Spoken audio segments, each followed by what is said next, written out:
I've been using a Note as my main work phone for several years now, and I think that the S Pen is an invaluable and indispensable productivity tool. So guys, imagine my excitement when I got this. So this is a Samsung Galaxy Note 20 Ultra, and I can't wait to share my thoughts with you. Hey guys, welcome back to the channel where we take awesome out of the box. My name is Leia, and this is my first impressions of the Samsung Galaxy Note 20 Ultra.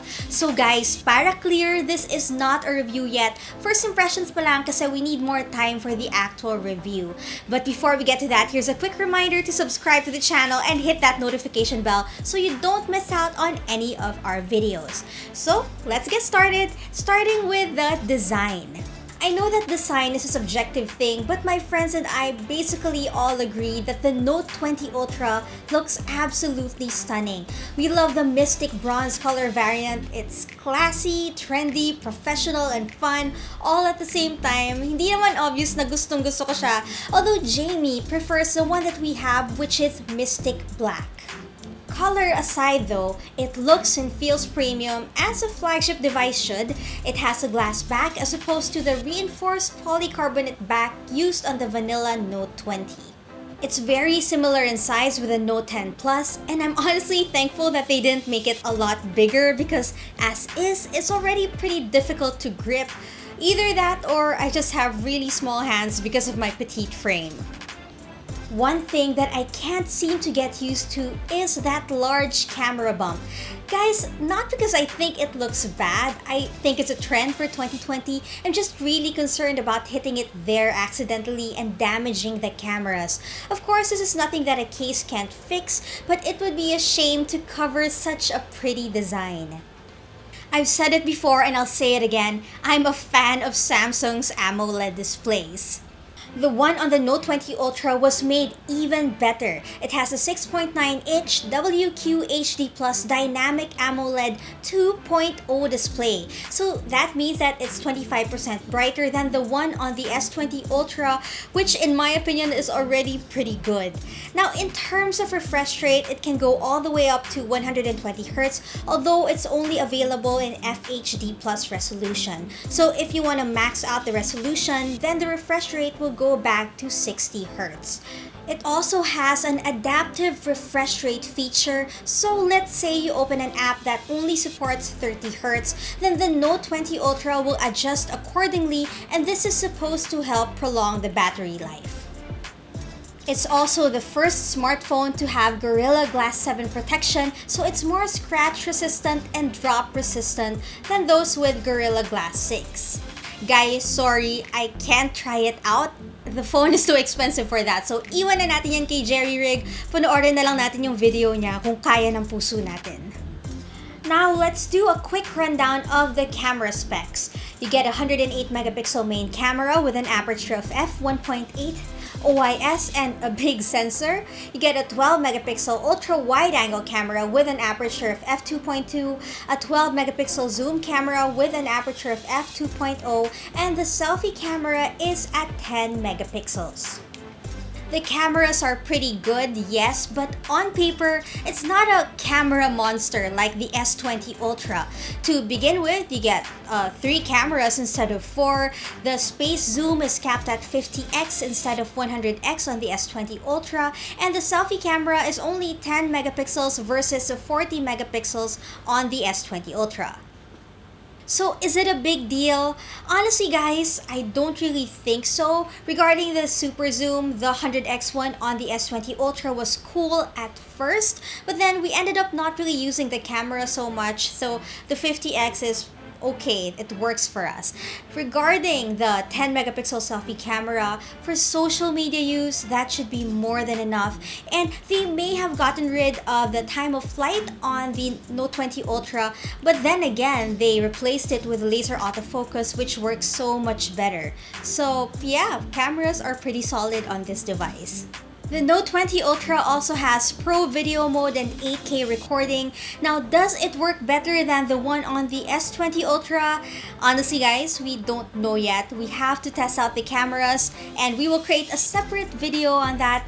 You see, this isn't the retail unit yet. It's an engineering unit. So we need the final software so we can give you our fair and honest opinion. So if you want to know more about the cameras of the Note 20 Ultra, if you want to see how well they perform, do subscribe to the channel so you will know once our video is up. So let's talk about the performance. I know a lot of people are complaining that we're not getting the Snapdragon variant, and I get it. There is a significant difference in the performance, but having used the Exynos 990 chipset on the S20 Ultra, all I can say is for my use, it's more than enough. Take note that I hardly game, but I do a lot of multitasking and it's been able to keep up just fine. But yes, I get the sentiment, sana Snapdragon na lang lahat. Anyway, the Note 20 Ultra comes in an LTE and 5G variant, with the 5G one being a telco exclusive. So you get 8GB of RAM on the LTE version and 12GB of RAM on the 5G version. They both have the same storage, which is 256 gigs, but the one on 5G is expandable up to 1TB. Guys, mas malaki pa sa capacity ng laptop ko.